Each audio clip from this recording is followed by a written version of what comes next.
കുമാരൻ മാഷ എന്താ രാവിലെ? ഒരാള് വരാനുണ്ട് അന്തപ്പായി. ആരാ മാഷേ? ഒരാള്. അത് ശരി, എവിടെന്നാ? കൊറേ ദൂരേന്നാ. ആ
ഓടാമെന്ന് വിചാരിച്ച മോനെ, അമ്മ നിന്നെ വിടില്ല. ഈ അമ്മയെ കൊണ്ട് ഞാൻ തോറ്റു, കളിക്കാനും വിടൂല.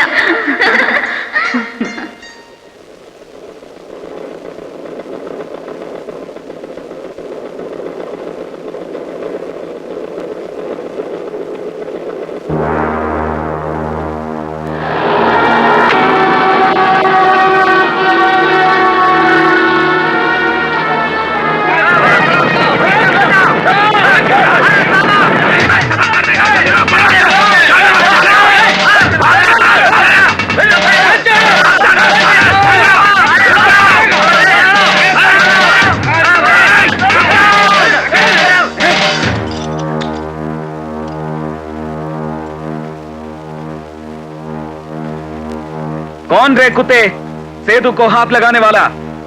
दम होता आजा, माँ का दूध पियला ऐसा कोई है? आजा।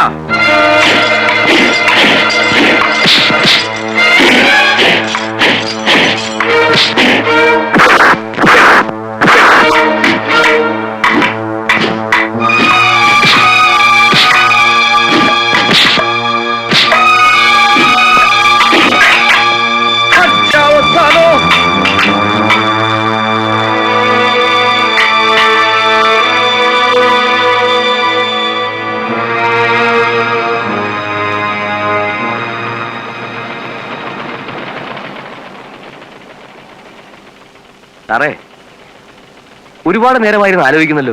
എവിടെ പോവാനാ? കാവാലം. ആ, ഉറങ്ങിക്കോ, ഞാൻ വിളിക്കാം. എന്റെ കർത്താവേ, ഇത് എന്നെ ഇടപാടാ. ഇന്നലത്തെ പോലെ ബോട്ട് ഇന്നും വൈകി എത്തുള്ളൂ എന്നാ തോന്നുന്നേ. എന്റെ കാര്യം കുഴഞ്ഞത് തന്നെ. എന്താ അന്തപ്പായി? കൈനടി അവറാച്ചൻ. കൈനടി അവറാച്ചൻ? ആ, അവറാച്ചന്റെ സ്വഭാവം അറിയാൻ മേല. രാവിലെ ചായ പിടിക്കാൻ തുറന്നിട്ട് ഒറ്റ ഇരിപ്പാ, പച്ചക്കറി നോക്കി. എന്നാ നോട്ടവാ. പടവലങ്ങാക്ക് നീളം പോരാ, വെള്ളരിക്കാക്ക് മുഴുപ്പ് പോരാ, മുരിങ്ങയ്ക്ക ഉണങ്ങിപ്പോയി, തക്കാളി ചീഞ്ഞു പോയി. ഞാൻ എന്നാ ചെയ്യാനാ? ബോട്ടുകാര് സമയത്തിന് കൊണ്ടുവന്നെങ്കിലല്ലേ നേരത്തെ കാലത്തെ അവറാച്ചൻ എത്തിക്കാൻ പറ്റൂ. ഈ പണി ഞാൻ എന്നേ വേണ്ടെന്ന് വെച്ചതാ. വൈകുന്നേരം പെമ്പള വീട്ടിൽ കേറ്റത്തില്ല. അതെന്താ അന്തപ്പായി? അവക്ക് കൈനടി അവറാച്ചന്റെ പലഹാരമായി ഇഷ്ടം. എന്റെ കർത്താവേ, നോഹയുടെ പെട്ടകം എത്തിയല്ല. സമയത്തിന് ഒരു വിലയില്ലേ? എന്നതാ ഇത്? സുവാസത്തിന് പോവാന്നൊന്ന് വേഗം അടുപ്പിക്കേ. എന്റെ കർത്താവേ, കഞ്ഞൂടി മുട്ടിക്കുന്ന വരവാണല്ലോ ഇത്. ഉച്ചപ്പണിയും കഴിഞ്ഞ് ഉണ്ണാൻ നേരമായല്ലോ. ഇപ്പോഴാണോ പച്ചക്കറികളൊക്കെ കൊണ്ടുവരുന്നേ? വിട്ടെ. തനിക്ക് സാധനം കടം തരുന്നതും പോരാ, എന്നെ ഭരിക്കാൻ വരുന്നു. എന്റെ പൊന്നു മുതലാളി, ഒന്നും തോന്നരുത്. കൈനടി അവറാച്ചന്റെ കാര്യം ഓർത്ത് പറഞ്ഞു പോയതാ. സാധനം തായേ. എടുക്ക്. ഓ, ആ പടവലങ്ങി എടുത്തോ. പടവലങ്ങ ഈ കൊലോടെ മതി. അപ്പൊ മറ്റേ കൊലയോ? എടുത്തോണ്ട് പോടോ. പിന്നെ കാശ് രാവിലത്തെ ട്രിപ്പിന് എനിക്ക് എത്തിച്ചേക്കണം. രാവിലെ എത്തിച്ചേക്കാം. കൊണ്ടുപോയി. കാശില്ലാതെ കച്ചവടം ചൊട്ടാൻ ഇറങ്ങിയിരിക്കുന്നു. സാറേ, കാവാലം ചെട്ടിയായി ഇറങ്ങ.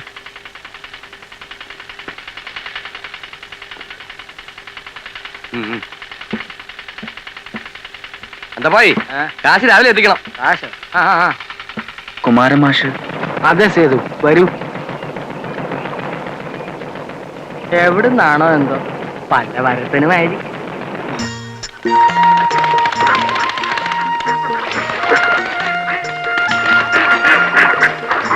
അപ്പൊ യാത്രയൊക്കെ സുഖമായിരുന്നു മാഷെ.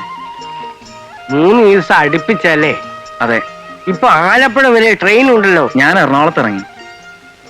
ചെറുമൊരു മോഷ്ടാവായോരെന്നെ കള്ളനെന്നു വിളിച്ചില്ലേ. അപ്പൊ കോയിനെ മോഷ്ടിച്ചതോ? അത് കൊലയായാലോ?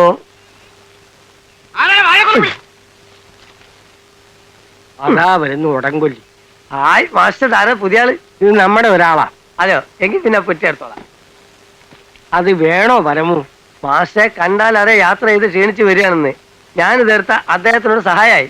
മനസ്സറിഞ്ഞ് വല്ലതും തന്ന എനിക്കൊരു ഉപകാരമായി. അത് കൂട്ടിരുത്തട്ടെ. നീ ഈ പൈസയൊക്കെ എന്ത് ചെയ്യാടാ പരമു? പൈസയോ? എന്റെ കയ്യിലോ? എന്നാ പിന്നെ എനിക്കൊരു ഉടുപ്പ് വാങ്ങിയിട്ടൂടെ? ഇതൊക്കെ ശത്രുക്കൾ പറഞ്ഞുണ്ടാക്കുന്നതാണ് മാഷെ. എനിക്കൊരു തള്ളുള്ള വിവരം മാഷിക്കറിയാലോ. അതിന് 3 നേരം ഞണ്ണാൻ വകണ്ടാക്കാനുള്ള പാട് എനിക്കല്ല അറിയുള്ളൂ. അതൊരു തള്ളയാണെങ്കിലും ഒരു എരുമനെ പോരുന്ന ചെലവാണ്. കറവല്ല താനും. നിർത്ത്. നിന്റെ അമ്മയെ കല്യാണം കഴിച്ചു കൊണ്ടുവരുന്ന കാലം മുതലേ എനിക്കറിയാം. എന്നാ പിന്നെ എന്നെ പ്രസവിക്കുന്നതിന് മുമ്പത്തെ കഥ മാസം ഒന്ന് പറഞ്ഞാട്ടെ. എടുക്കും സേതു പെട്ടി. ഞാൻ എടുത്തോളാം. ഓ, ഒരു ജന്മം തന്നെ.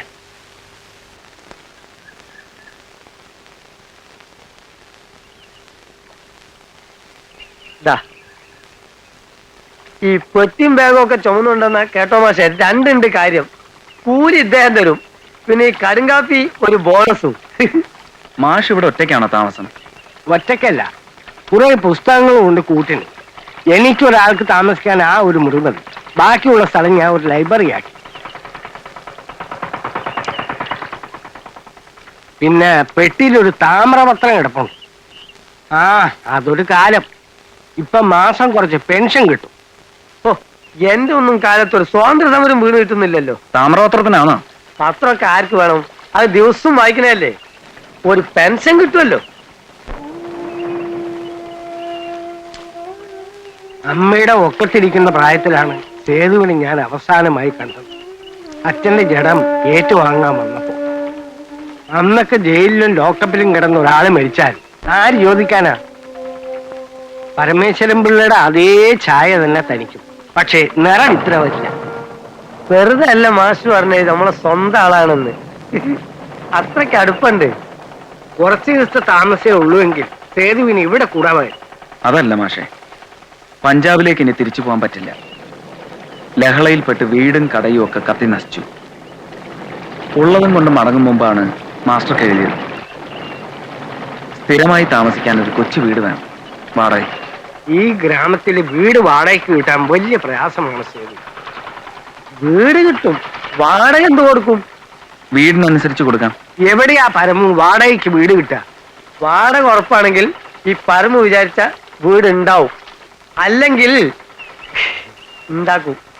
എന്തൊരു ഭാരം, പുറത്തോട്ട് കിട്ടുന്നില്ല. 3 നേരം ഇരുന്ന് തിന്ന് കൊഴുത്തിട്ട് പോയാൽ. അയ്യോ, എവിടേക്കാണ് നീ എന്നെ കൊണ്ടുപോണേ? എന്താണ് നീ എരിമ മേയ്ക്കാൻ പറഞ്ഞ? ഞാൻ എരിമയാ. അയ്യോ, ഇവിടേക്ക് എന്നെ കൊണ്ടുപോണേ. എടാ, നമുക്ക് നമ്മുടെ വീട്ടിൽ തന്നെ കിടന്നാ മതിയുടെ മോനെ. അയ്യ, തള്ളി ടെറസ് ബംഗ്ലാവിലെ കിടക്കുള്ളൂ. പിന്നെ ഈ കൂരന്റെ ഉള്ളിൽ 2 കല്ല് കൂട്ടിയാലും കഞ്ഞി തിളക്കും. അത്രയും മതി മോനെ. ഓ, എന്റെ പൊന്നു പരമേ. എന്തോ? നീ എന്നും ഇങ്ങനെ നിന്നാ മതിയോ കുട്ട? നിനക്കൊരു കല്യാണമൊക്കെ കഴിക്കണ്ടേ മോനെ? നീ ഒരു കല്യാണം കഴിക്കണ പൊന്നു പരമേ. ഞാനോ? പിന്നെ എന്നിട്ടോ? എടാ, നീ ഒരു കല്യാണം കഴിക്കണ മോനെ. എടാ, നീ ഒരു കല്യാണം കഴിച്ചിട്ട് ആ പെണ്ണിനെ ഈ കൂരയിലേക്കാണ് കൊണ്ടുവരണേ. ഞാൻ കേട്ടെ. ആ കെട്ടട മോനെ. കെട്ടിട്ട് ഇപ്പൊ കാരാ ചെലവ് കൊടുക്കുക. നിങ്ങളതായാലോ? ഇതിനു വേണ്ടി വളം വെച്ചിട്ട് നിങ്ങൾ? ഇല്ല, എപ്പ വെക്കാൻ പോവാ. വെക്കണ്ട, ഇതിന് വെക്കണ്ട, ഇക്കാലത്തിൽ വെക്കണ്ട, ഈ 16 കൊല്ലായി നിങ്ങൾ ഇതും പറയില്ല പറ്റിക്കുന്നത്. എടാ മോനെ, ഈ വയസ്സുകാലത്ത് നീ എന്നോടും ചെയ്യണടാ. നിന്നെ 10 മാസം ചോന്ന് വെച്ച അമ്മയാടാ ഞാൻ. അതെ, ആ ഒരൊറ്റ കാരണത്താലും നിങ്ങൾ അവിടുന്ന് എന്നോ അടിച്ചിറക്കി വിടേണ്ടതാണ് ഞാൻ. എന്റെ മൈതാന മനസ്സിനോട് ഞാൻ അത് ചെയ്തില്ല. പിന്നെ വാടക ഇനത്തിൽ മാസം 100 റുപ്യാണ് കിട്ടാൻ പോകുന്നത്. ടെറസ് ബംഗ്ലാവിന്റെ മോഹം കൊണ്ട് ഇതെങ്ങാനും ഇടങ്കോലിട്ടാൽ തള്ള ചത്താ ഞാൻ കർമ്മം ചെയ്യൂല. ശവം ഞാൻ ആലപ്പുഴ മെഡിക്കൽ കോളേജ് കൊണ്ടേ കീറാനും മുറിക്കാനും ഇട്ട് കൊടുക്കും. ഒരു ശവത്തിന് 100 റുപ്യ കിട്ടും. അയ്യോ വേണ്ടു മോനെ, എന്റെ പൊന്നു ദൈവങ്ങളെ, അവൻ ഈ സന്ധ്യ സമയത്തല്ല എന്നോട് ഇത് പറയുന്നത്. അട പരമ മോനെ,